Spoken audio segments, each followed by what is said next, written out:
I'm excited to talk about this topic. For the years that I worked at the Water Authority as a colleague of Amos, we had lots of discussions about lawns, and lawns, like irrigation, tend to be very intimidating to people. So, um, again, one of the questions that I would get when I would go out to folks is, why am I talking about lawn care when the Water Authority has a conservation rebate program to help incentivize removing your lawn so you save water? So Amos touched on it, but lawns do a remarkable amount of things other than just look pretty. So other benefits that are provided by lawns.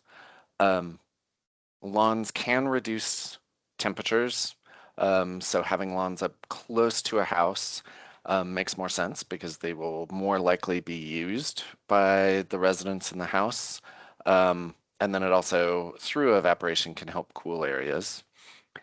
They do provide air and water purification, so plant material does absorb stuff that's coming down in the rain, whether it's good or bad.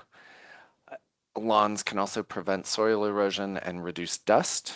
So can other plants. So again, that idea of that we'll talk about a little more in depth of utilizing lawns or installing lawns and caring and maintaining for lawns that actually serve a purpose other than just look beautiful.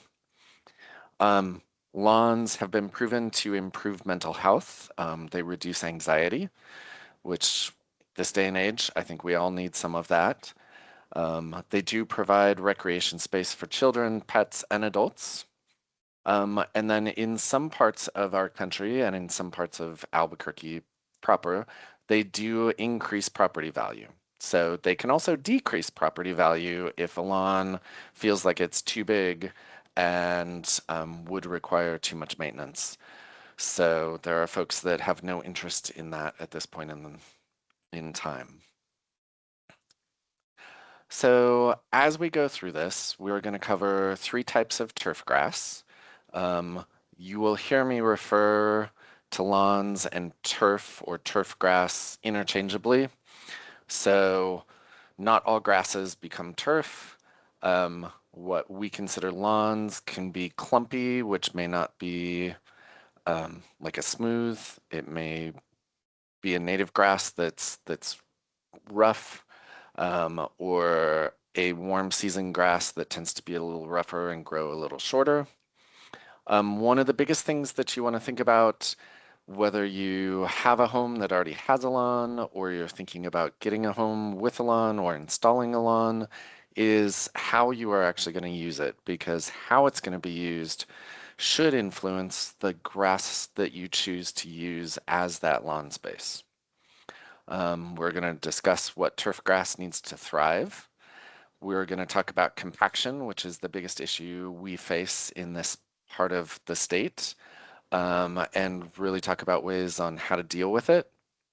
We'll talk a little bit about mowing height, although I don't have a separate slide about mowing height. We're going to talk about soil health and why it is super important to maintain, to ensure that your lawn and your other plants remain healthy, and look at some ways to improve it that are very simple.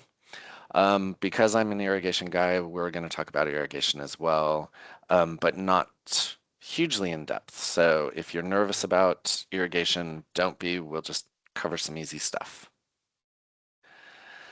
So the three types of grasses that are used to create lawns um, are native grasses, warm season grasses, and cool season grasses. And native grasses sometimes are very obvious to folks. They tend to grow and be allowed to grow taller. They're often used in quote unquote meadow situations. So native grasses, the most common that are used here in the Albuquerque metro area are blue grama, which is a clump grass. So if you have a blue grama lawn, it's not a lawn that you can play croquet on, because it's gonna have these tufts that basically form a really thick mat, but it's always going to be wobbly. Um, Turf grass. So a clump grass and a turf grass. The turf grass will be much more even, but because it is a native um, grass, it's still going to have some wobble to it. And our most common grass that we grow for that type of lawn is buffalo grass. So one advantage that native grasses have over the other two is they have a much deeper root system in general. So they tend to, even in reasonably poor soils like we have here, tend to have roots that go down 4 to 6 inches regularly, um, which allows for a greater drought tolerance. So the deeper the roots go, the better access it has to pockets of water or water that hasn't been in the top 3 inches where it has a tendency to evaporate. Um, Normally, native grasses will use the least amount of water of the three of these to remain healthy. There are some exceptions, but in general, particularly if you're looking at the blue grama or buffalo grass, you are going to use substantially less water than if you were using even some of the warm season grasses, and definitely use less water than the cool season grasses. Native grasses don't necessarily want to have cushy soil, so they do thrive in poor soils. They evolved in our native area, and so buffalo grass normally comes from a little further north, but in general, they do well without very many soil amendments. One thing to keep in mind, most native grasses do go dormant, so they'll either turn orange or brown during the cooler months. So warm season grasses. Warm season grasses tend to have more shallow roots, so 2 to 4 inches. An exception to that is Bermuda grass. Bermuda grass can grow roots literally 9 feet into the ground if they find a very wet area and can follow a crack um, in the soils, in the soil layers. So that is one of the reasons that Bermuda is so difficult to control, is because it does have this amazing root system. I have actually seen Bermuda grass coming up inside someone's closet in the middle of their house, because it was able to follow along and there was a crack in the foundation and it came up there. Um, they're almost always going to be coarser, so they're not going to feel soft like a cool season grass or even some of the native grasses. They're always going to feel a little more rough. Zoysia is another warm season grass that is used fairly often to the south, further south in our state. Um, and then across the southeast, it's a very popular. There are Bermuda grasses that are being developed that are not nearly as invasive to not invasive. So we should see some of those entering our market sooner than later. Uses less water than cool season grasses to remain healthy, um, and it still takes quite a bit to look good. So remaining healthy doesn't always equate to what you have in your head for what a lawn needs to look like. It does require good, reasonably good soil to thrive. Again, it will live and be relatively healthy in terrible soils, but to really do well, you want to have a little bit of a better soil. It also goes dormant or brown during cooler months. So cool season grasses are what oftentimes, particularly if you've come from another part of the country and moved here, um, it's what you have in your head as what a lawn is or should be. They do have shallow root systems, which decreases drought tolerance.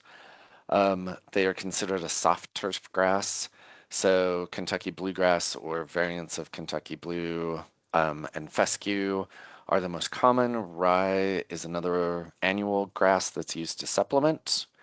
Um, they do use a significant amount of water to remain healthy, and they do require good soil to thrive. So, in general, they are going to be the highest water user of these three types of grasses. One thing that bluegrass does that native grasses and warm season grasses don't necessarily do, though, is they quote unquote bounce back relatively well from stress.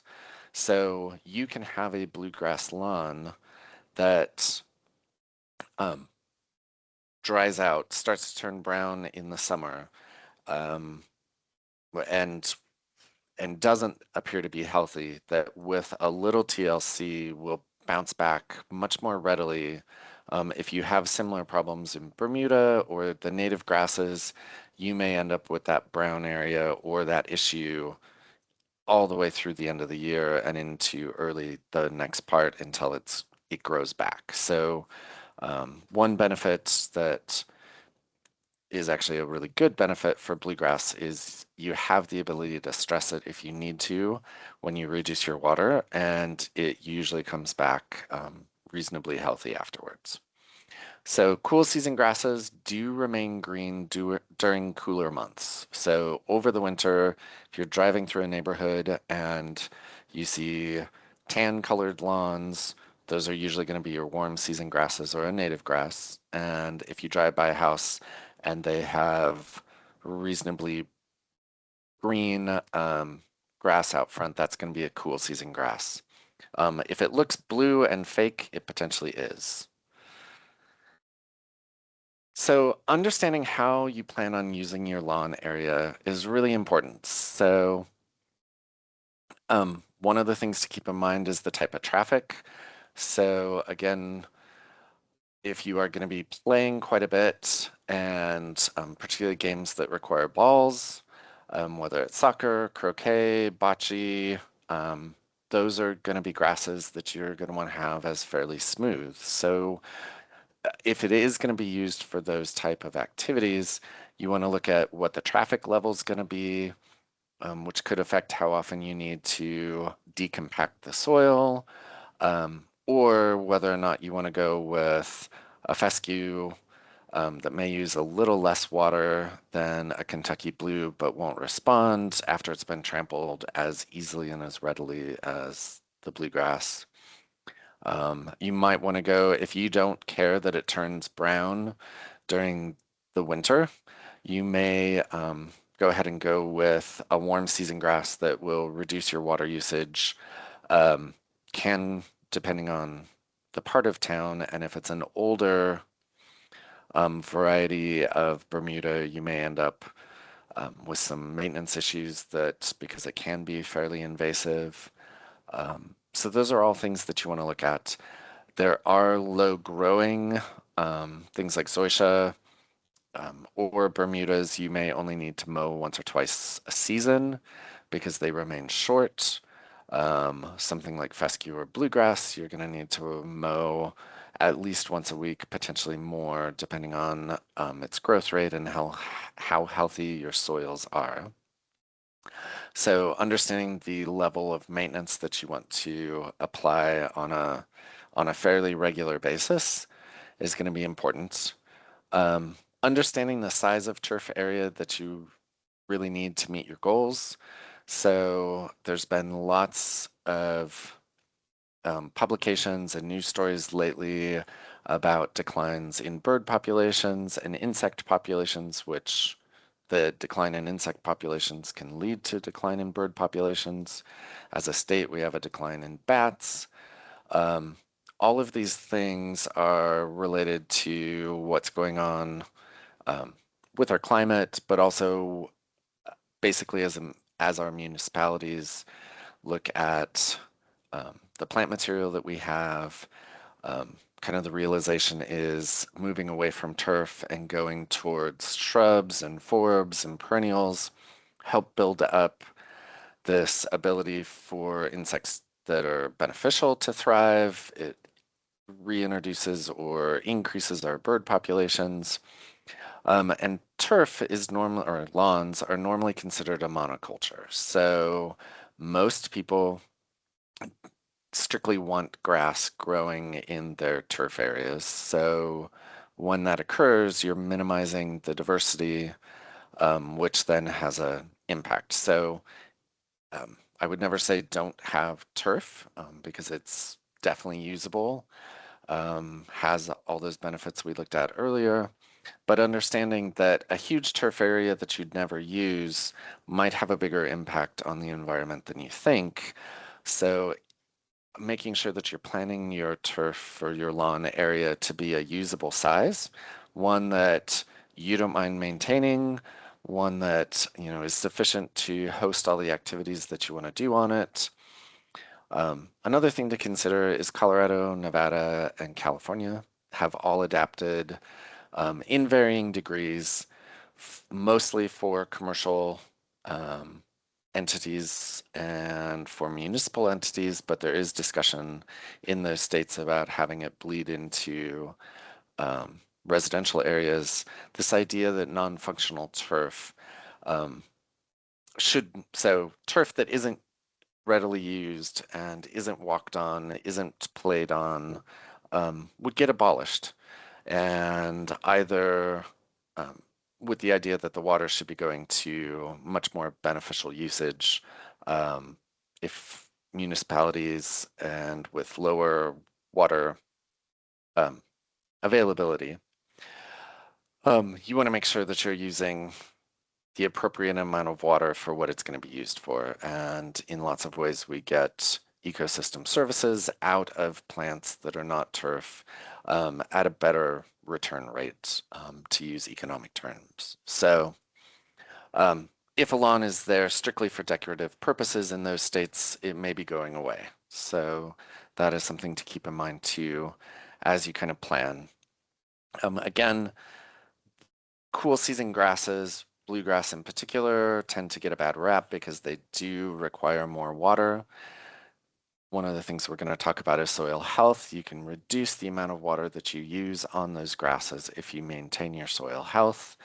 And if you are going to be using the turf area quite a bit, you want to make sure that it can rebound. And so investing in that additional water, investing in making sure that you've got good soil health, may mean that you end up with a healthier yard in the long run, even if it does use a little bit more water. So if you're not going to be using your turf very often, and it doesn't have to be completely smooth, then I would look at native grasses or at um, warm season grasses instead.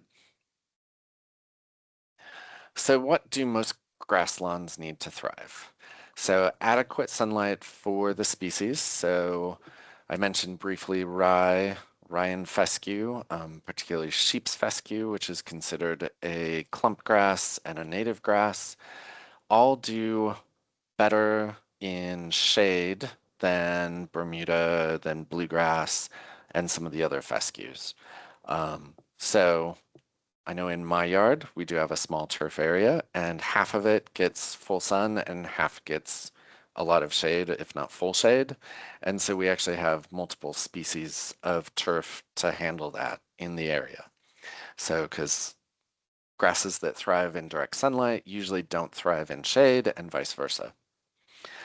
So understanding what's happening in your yard and understanding which grass you choose for the little micro microclimate that you have where that turf is going to be is really important. Most grass lawns also thrive on non-compacted fertile soil with plenty of organic material and an appropriate amount of moisture. So again, in Albuquerque, there's a propensity, as Amos said, to overwater your lawns. I would go so far as, in general, Barqueños overwater their lawns and underwater their trees, which causes issues in the long run. Here in Albuquerque, what most grass lawns actually have, again, most of the time there's adequate sunlight for the species. But in general, we have heavily compacted soils with little to no organic matter, and we often treat our lawns with either feast or famine moisture. Scheduling irrigation is tricky, where lawns thrive in the Midwest and places back east. They have um, much healthier soils with much more organic material built in, and they have consistent rainfall during rainy months. We're right now in what are considered rainy months, and it's super inconsistent. Um, I know up in the heights from like Louisiana east had potential flooding yesterday afternoon, and where I'm at San Mateo, we barely had any drizzle at all. And where our office is downtown, we got zero rain. So um, rainfall is tends to be very inconsistent and patchy in where we're at. So making sure that you're able to provide the appropriate amount of moisture through irrigation is really important as well. So main causes of compaction. So one that's kind of obvious is construction. Um, we see that when we see heavy machinery. We see when roads are being built and they're out there with a tamper. But we don't always think about it when we're looking at construction right in and around our house, particularly if you're moving into a new neighborhood and they've got these beautiful landscapes. And then over the next 3 years, you see the landscape deteriorate and you wonder what's wrong. Majority of the time, it's because of construction and compaction caused by construction. So, um, to meet specific specifications for building, the soils have to be compacted to a certain degree. And so, right, the building envelope needs to have a compaction rate that is able to support the structure of the home safely. So that doesn't mean that when they were constructing your neighborhood, and my neighborhood was constructed in the 30s, 40s, and 50s, um, they didn't necessarily understand the long-term effect of bringing in construction equipment kind of willy-nilly in and around homes. And so there's huge amounts of construction debris that's buried or compaction in even our older neighborhoods. Um, Now, if you are building in existing areas, you may actually have less compaction occurring because there's a lot more research into how bad that is to have compaction, particularly for trees or for lawns, um, in and around that building envelope.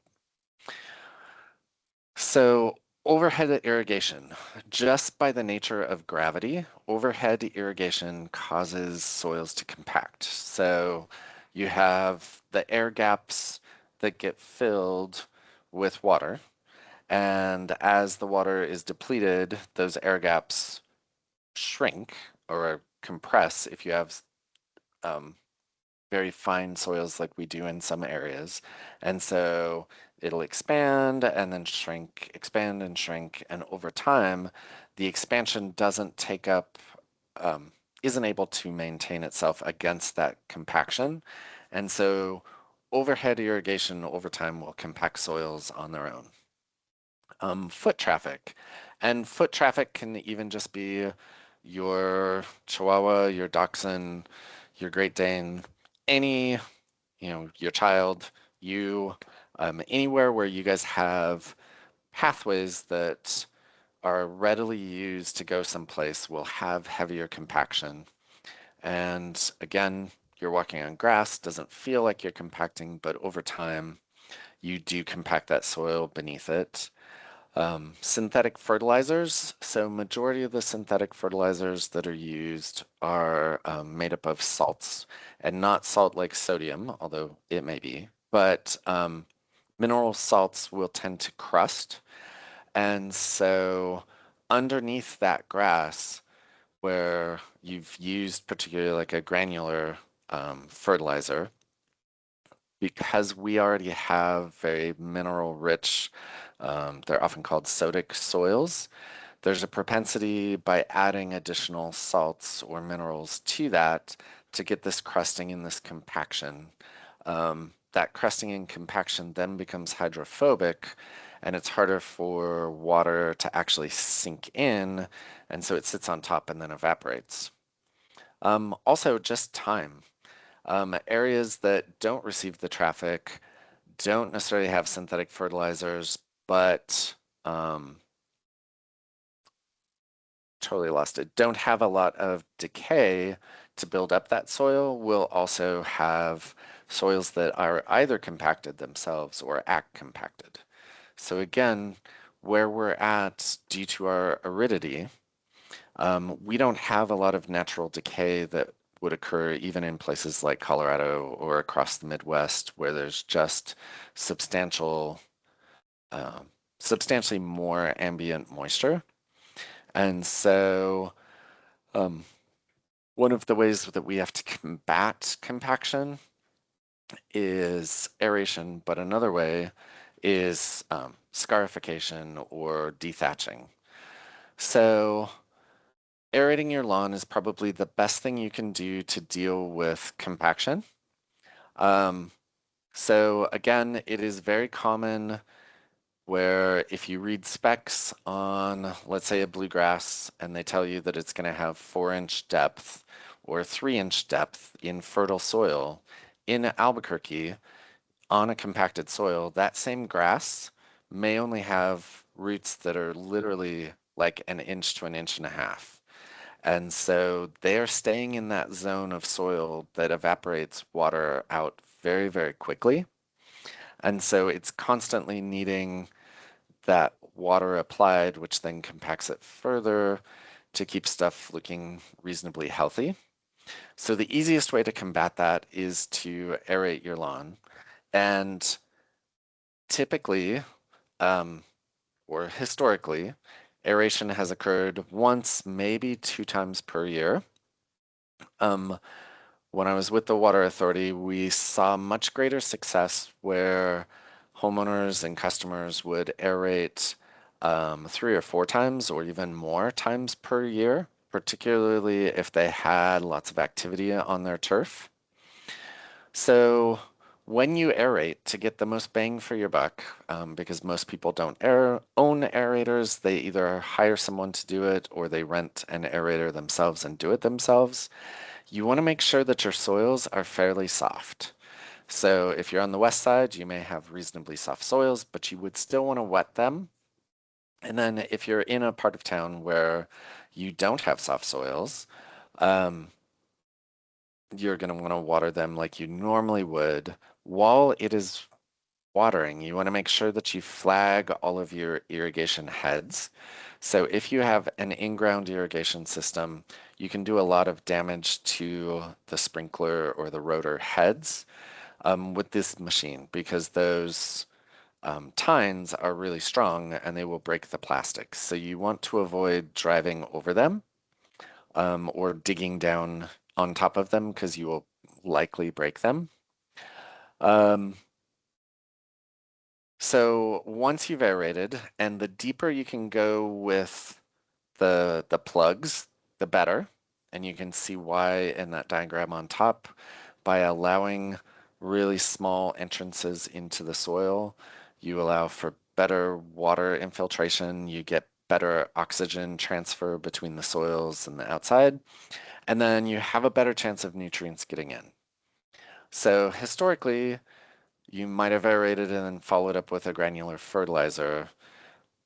For building healthier soils, the recommendation is actually doing your aeration and then follow up by top dressing with a minimum of 3 inches of fine compost and water it again.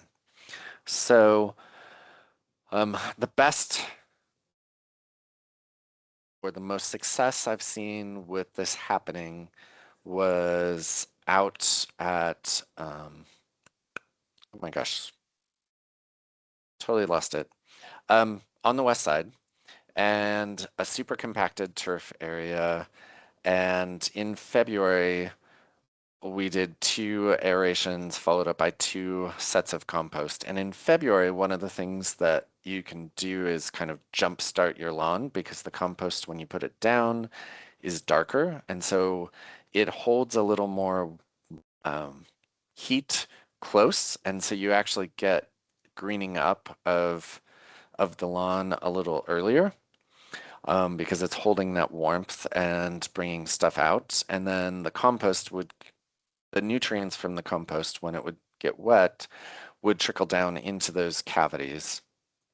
So if you have a turf area or you know that you have really poor soils and the compost isn't necessarily getting the grass to respond the way you would like it to because you're used to using synthetic fertilizers that really kickstart a lawn. Um, you could switch to liquid organic fertilizers when possible. So the liquids and switching to organics, which oftentimes have a similar nitrogen rate and potassium um, rate as some of the granulars. They're often seaweed based.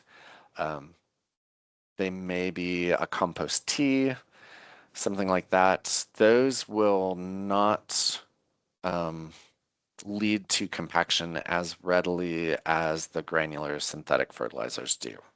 So if you still feel after composting or adding compost on top that you need to have um, additional jump starting, I would suggest you switch to a liquid organic fertilizer.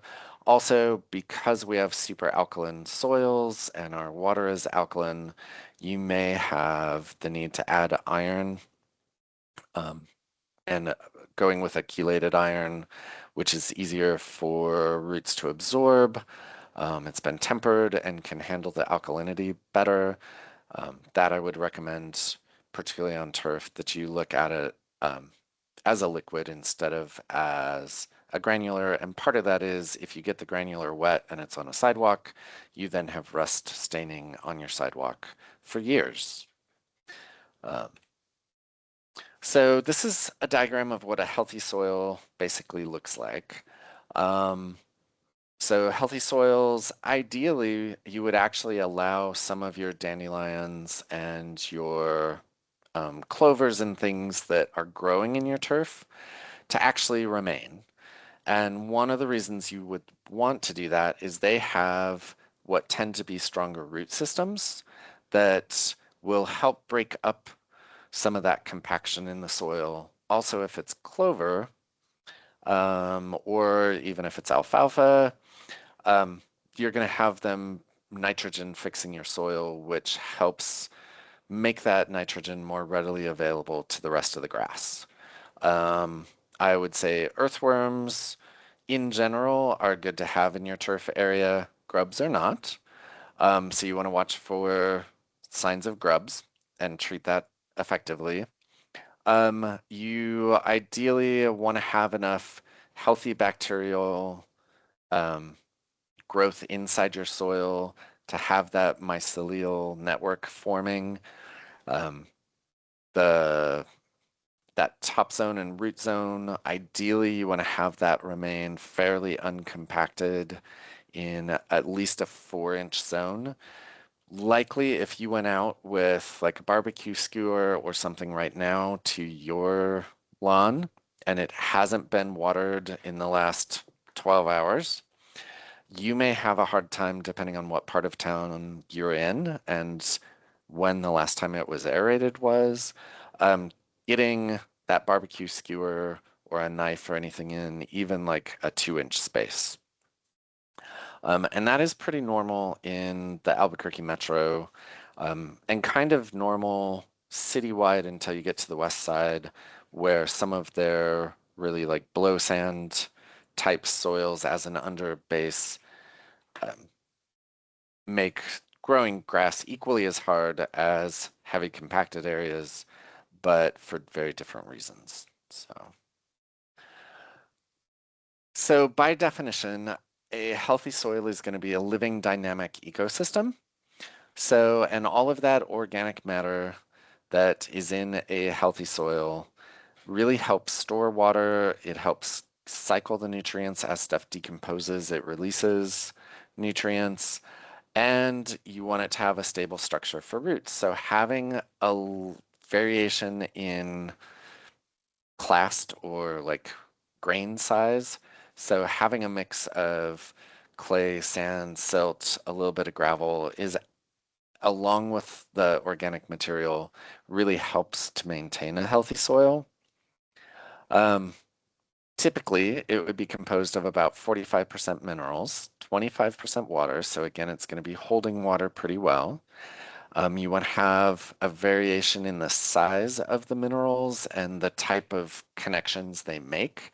So you have space for air to get in there as well. And then 5% organic matter. When you start to get too much organic matter, sometimes there's not enough mineralization for roots to hold on to. So things like trees then fall over because it's too rich of a soil.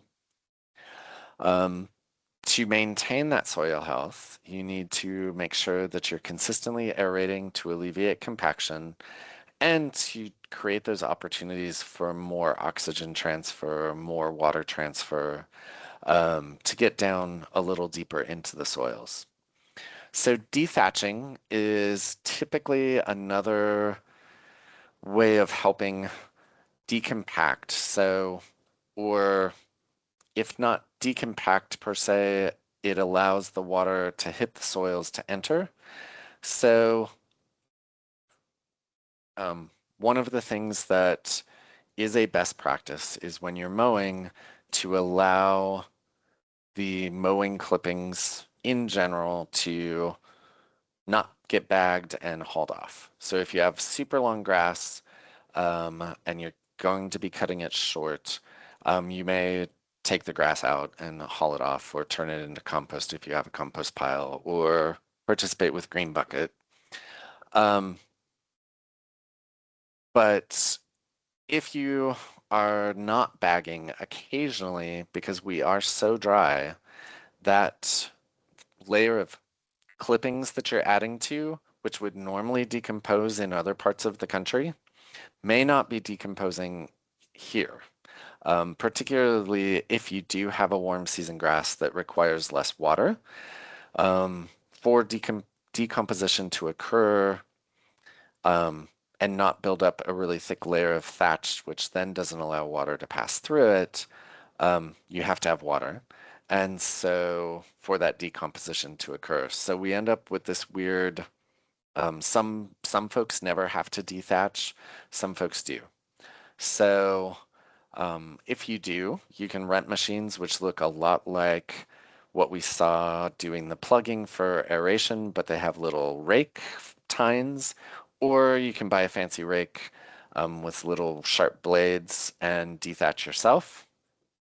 Um, Either way, you want to allow, basically it allows more water and more air to transfer back and forth across the soils. You want to make sure that you're creating an appropriate water schedule, and we'll talk about that a little more. You want to make sure that you're top dressing with compost or use a compost tea. When new turf is installed, um, that turf area or the area that's going to be turf should likely have a minimum of 4 inches and 6 inches of compost worked into the soil. So putting 6 inches on top and then working it in so that it gets a good 6 to 8 inches down into the soil is really necessary to help build up that initial. So, like at my house, again, my house was built in 1942. The yard was originally set up in 1942.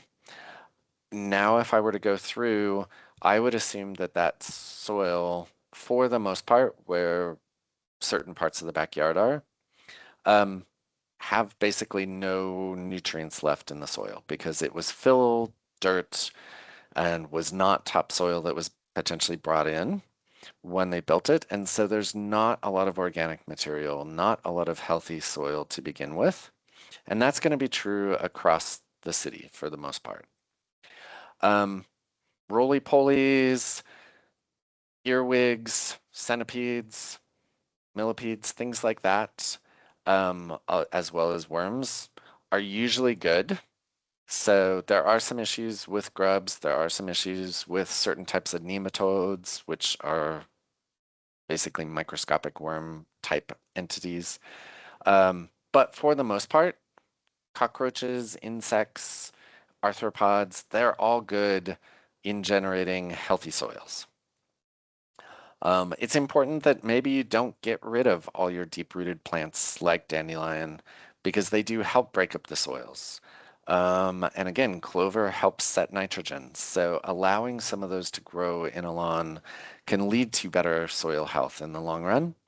And then in general, you should be avoiding synthetic fertilizers, herbicides, and pesticides for multiple reasons, but the granulars in particular um, will help aid, well, they will make compaction easier in your turf areas, and they frequently make soils hydrophobic, which means the water that you're putting down evaporates off and doesn't actually enter. So another key point, not necessarily in making generating soil health, but understanding that hydrophobia and when you're watering um, to make sure that the water is going where it needs to and is actually entering the soils. You want to make sure that you're not mowing too tall or too short. So a lot of warm season grasses will kind of top out at about 3 inches height anyway, if they're being watered adequate. And so you may only mow once or twice a year. Um, During summer, like the hot summer months, June, basically beginning in May through mid-September, um, you're likely going to want to mow your grass either 3 or 4 inches height, depending on what your mower can do. So you want to have it set very high. And what that does is it helps shade the soil, it helps reduce some of the evaporation that occurs, and the grass has a tendency to be less stressed. More stressed turf areas often require more water. And so if you can reduce the amount of stress just by mowing it higher, you end up using less water in the long run. All right, this is probably my favorite irrigation illustration or diagram. Um, so that is a 2025 Ford F-150, and we use this because most people understand how high that car is and they can identify with it. Um, so we, as irrigation professionals, tend to think not just in gallons, but in inches also. And you will see, particularly if you're doing internet searches for how much water should be applied to certain turf in certain conditions, somebody will say it's going to need 11 inches of water. And so meaning it's you because part we think in terms of balance. So, and it's not even 0.043 gallons. So a cubic inch, like my thumb by my thumb, will hold that much water. But a cubic foot will hold basically 7.5 gallons. So if you think about your lawn as a 500 square foot area and you're going to water it for a cubic foot, it would be 7.5 times 500. And that's how much water would be needed or would be put down if you were filling up that amount of space. So annually, native turf will use, as an average, 16 inches of water per square foot annually. So warm season grasses like Bermuda will thrive on roughly 24 inches. So the middle of the wheel hub, from the ground to the middle of the wheel hub, is roughly 16 inches. So that's how much water you're putting down on a native turf. To not quite the top of the wheel, but at least the top of the the hub, you're looking at warm season grass. So that's how much Bermuda needs to thrive. So Kentucky blue, fescues vary, but anywhere from like 36 to 42 inches. So that's basically halfway up the headlights or the bottom of the top of the wheel well. And then based off of 2020, when I was with the Water Authority working with Amos, um, we did analysis and it turned out that in 2020, the average Albuquerque lawn used 80 inches annually. So more than double what was actually necessary to keep the grass healthy, um, substantially more. So this is where if Amos and I talk about we're overwatering our grass and potentially underwatering our trees, this is where we get that information.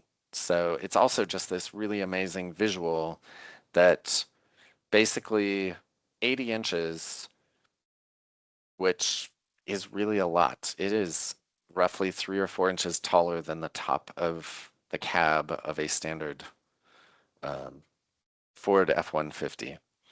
So then the last thing, and I'm about to run out of time, so I'm going to go quick. Um, People are usually surprised to see that the highest water need for your grass is not August, it is actually June. So by the time we get to August, your turf is already trying to get itself set up to go to sleep.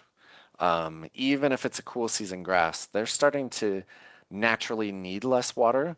And so you guys need to start ramping down your water usage, um, even as early as July. So even though we are potentially going to hit 100 degrees and more in July and August, your grass actually needs less water. Your trees need less water. Your shrubs need less water. May and June are the 2 months where you should be really watering the most. The other thing to keep in mind is that healthy soils equal consistent soils or consistent watering. And so even during the winter, you potentially are going to need to water a little bit to keep that grass and that soil health active. And I'm going to hand it off to Amos because he's back, and I'm going to start sharing so he can show his slide. And thank you very much.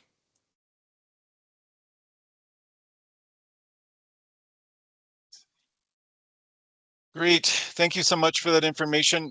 It was an excellent presentation, and I really learned a lot today, despite the number of years of experience dealing with landscapes and lawns. That, in particular, the part about thatch and how that can vary in different yards and different parts of town, or even within the same yard on different years. I've noticed some years the thatch causes problems in terms of the water soil interaction. Other years it's just fine and able to break down and decompose and improve the soil. So, I mean, that was just a great tip that when you think you know it all, you learn something from Richard. So I appreciate Richard's talk. And we have a number, Richard has given us a number of presentations and webinars, and you can find those recordings on our website. We are also going to follow up, I forgot to mention, with an email next week, and all of the handy links and resources that we've discussed today will be included in that email. So don't worry if you weren't able to take notes.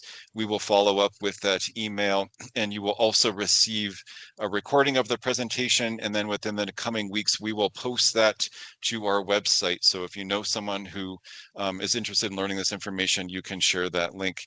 Again, we're here to help you. We want everyone to have a healthy and water efficient yard. Please send us a question to our Ask an Expert email or give us a call on our hotline. If you see someone wasting water, either through watering during restricted times or they have a broken sprinkler or something similar, please report that. And again, we have a ton of rebates to help you have an efficient yard. Richard gave a presentation earlier this year on smart irrigation controllers. That's a great bit of technology. It's a simple DIY project, and it can really help you with the irrigation scheduling, allow algorithms and AI to figure out your irrigation scheduling for you. Also, we have some great other simple DIY weekend lawn improvement projects that we give rebates for, such as swapping out your lawn, your sprinkler body nozzles or the bodies themselves for an efficient water sense rated one. We have some minor rebates, a really simple installation, and can save you up to 30% on your watering. Again, check out our website, 505 Outside. Thank you so much for your interest in conserving water and expanding your landscape knowledge. Take care.